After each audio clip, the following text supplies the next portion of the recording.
தினமும் நம்ம சமையலுக்கு வந்து புளியை கரைச்சிட்டு பாதி கரைச்சி பாதி கரைக்காமல் தேவையான அளவு மட்டும் யூஸ் பண்ணிவிட்டு அப்படியே தூக்கி டஸ்ட்பினில் போட்டுறோம். இதனால் நிறைய புளி வேஸ்ட் பண்ணுறோங்கிறது நமக்கே தெரியறதில்ல. அந்த மாதிரி புளி வேஸ்ட் ஆகாமல் நேரத்தையும் மிச்சப்படுத்தக்கூடிய இந்த புளி பேஸ்ட்டு ஹோம்மேடாக நம்ம பக்குவமாக எப்படி செய்கிறதுங்கிறத இந்த வீடியோவில் பார்க்க போகிறோம். நம்மளே செய்கிறதுனால இதில் எந்த ப்ரிசர்வேட்டிவ்ஸும் ஆட் பண்ணாமல் பக்காவாக செஞ்சு வச்சுக்க போகிறோம். அந்த ஃப்ரெஷ்னஸும் டேஸ்ட்டும் மாறாதபடி புளி பேஸ்ட்டை எப்படி செய்கிறது அப்படிங்கிறத இந்த வீடியோவில் நான் சொல்லியிருக்கேன். இந்த வீடியோ உங்களுக்கு ரொம்ப யூஸ்ஃபுல்லாக இருக்கலாம்.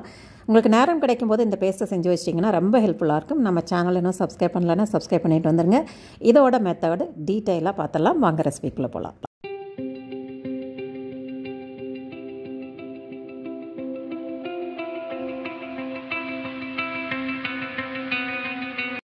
புளி பேஸ்ட்டுக்கு வந்து ஒரு 1/4 கிலோ அளவு முதல்ல நீங்கள் செஞ்சு வச்சுக்கோங்க. இது எவ்வளோ நாள் வருதுன்னு பாருங்கள். 1/4 கிலோ புளி எடுத்துகிட்டு நல்ல சூடான தண்ணி அதில் ஊற்றிக்கோங்க. சூடான தண்ணி ஊற்றும் போது அது சீக்கிரமாக ஊறிடும். அதே போல் அதை ஊற வைக்கும்போது கொஞ்சோண்டு உப்பு, ஒரு 3 டேபிள் ஸ்பூன் அளவு உப்பு எடுத்துகிட்டு அதையும் சேர்த்து ஊற வச்சிட்டிங்கன்னா ஈஸியாக கரைக்க வரும். அந்த தோல் விட்டு அந்த பல்ப்பு வந்து ஈஸியாக எக்ஸ்ட்ராக்ட் ஆகி சுத்தமாக வந்துடும். அந்த உப்பு அந்த சுடு தண்ணி சேர்த்தும் போது கரைக்கும் போது அந்த பல்ப்பு வந்து கம்ப்ளீட்டாக வந்துடும். சக்கை நல்லா வந்துடும். நான் உங்களுக்கு கரைக்கும் போது காமிக்கிறேன் எவ்வளோ ஈஸியாக சாஃப்டாக வந்துடுச்சு. அந்த ஊற வச்ச புளி வந்து நல்லா சாஃப்டாக வந்துடுச்சு. நல்லா கை விட்டு நல்லா பிசைஞ்சு விட்ருங்க. நல்லா பிசைஞ்சிட்டு அந்த பல்ப்பில் வந்து தண்ணி சேர்த்து அப்படியே வடிகட்டி எடுத்துக்கோங்க. ரொம்ப ஓவராக தண்ணி சேர்த்துறாமல் அளவாக தண்ணி அந்த வடிகட்டியில் வடிகிற அளவுக்கும் திக்னஸ் இருந்தால் போதும். அந்த அளவுக்கு கொஞ்சம் கொஞ்சமாக தண்ணி சேர்த்துட்டு இந்த அப்படியே நல்லா கரைச்சி நான் இப்போ காமிக்கிற மாதிரி அப்படியே அதை எடுத்துருங்க. இந்த மாதிரி கரைச்சி எடுக்கும்போது அதில் இருக்கிற ஓடு, மண், கொட்டை இது எல்லாமே வந்து வந்துடும். நீங்கள் டெய்லியும் இந்த புளியை கொஞ்சம் கொஞ்சமாக ஊற வைக்கும்போது அந்த மண்ணெல்லாம் வடிகட்டி டெய்லியும் வடிகட்டிகிட்டு இருக்க முடியாது. சாம்பார்லலாம் சில டைம் பார்த்திங்கன்னா அடியில் மணல் அப்படியே தங்குற மாதிரி இருக்கும். மண் இருக்கிற புளியாக இருந்தால், சுத்தமான புளியாக இருந்தால் பிரச்சனை இல்லை. மணல் இருக்கிற புளியாக இருந்தால் தங்கும். அதே போல் ஓடு கண்டிப்பாக அந்த புளியில் அதனுடைய குணம் இல்லையா, அந்த ஓடு கண்டிப்பாக இருக்கும். அந்த ஓடும் நல்லா வடிகட்டி எடுத்துட்டோன்னா அந்த பியோரான பல்ப்பு வந்து அதோட எக்ஸ்ட்ராக்ட் நமக்கு கிடைக்கும்.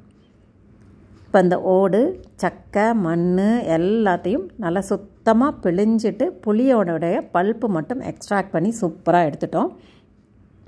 வெந்நீரும் உப்பும் சேர்த்ததுனால ரொம்ப ஈஸியாகவே வந்துடுச்சு. இப்போ பார்த்திங்கன்னா அதோட பல்ப்போட திக்னஸ் உங்களுக்கு தெரியுது.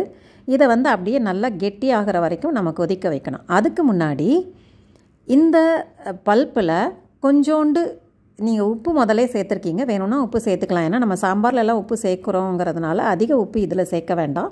அது கரைக்கிறதுக்கு அளவான உப்பு மட்டும் ஏற்கனவே சேர்த்துட்டோம்.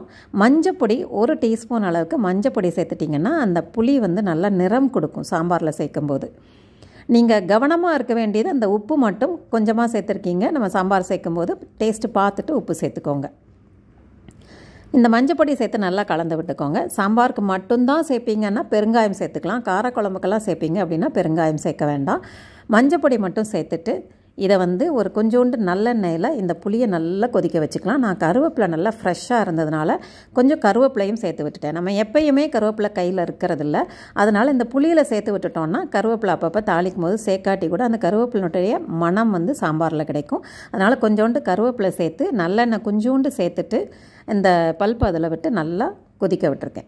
இந்த மாதிரி நல்லெண்ணெயில் கொதிக்க விடும்போது அந்த எண்ணெய் மிதந்து வரும், நமக்கு அது ரெடி ஆனது தெரியும். அதுக்காக கொஞ்சோண்டு நல்லெண்ணெய் சேர்த்துருக்கேன். அது ஆப்ஷனல் தான். நீங்கள் வெறும் புளி, கருவேப்பிலை, மஞ்சள் மட்டும் சேர்த்துட்டு கூட நீங்கள் கொதிக்க விட்டுக்கலாம். நல்ல திக்கான பேஸ்ட்டாக வந்துடுச்சு அப்படின்னா ரொம்ப நாளைக்கு கெட்டு போகாது. இந்த மாதிரி பல்ப்பை கொதிக்க வச்சு ரெடி பண்ணி வச்சுக்கோங்க. ரொம்ப யூஸ்ஃபுல்லாக இருக்கும். இந்த ரெசிபி உங்களுக்கு ரொம்ப பிடிச்சிருக்கு, இந்த மெத்தட் ஆஃப் ப்ரிப்பரேஷன் உங்களுக்கு பிடிச்சிருக்கு அப்படின்னா நீங்கள் வந்து இந்த வீடியோவை ஷேர் பண்ணிக்கோங்க. நிறைய பேருக்கு யூஸ்ஃபுல்லாக இருக்கலாம். இந்த பதிவு யூஸ்ஃபுல் நினச்சிங்கன்னா லைக் பண்ணி, கமெண்ட் பண்ணி, சப்ஸ்கிரைப் பண்ணிக்கோங்க. தேங்க்ஸ் ஃபார் வாட்சிங்.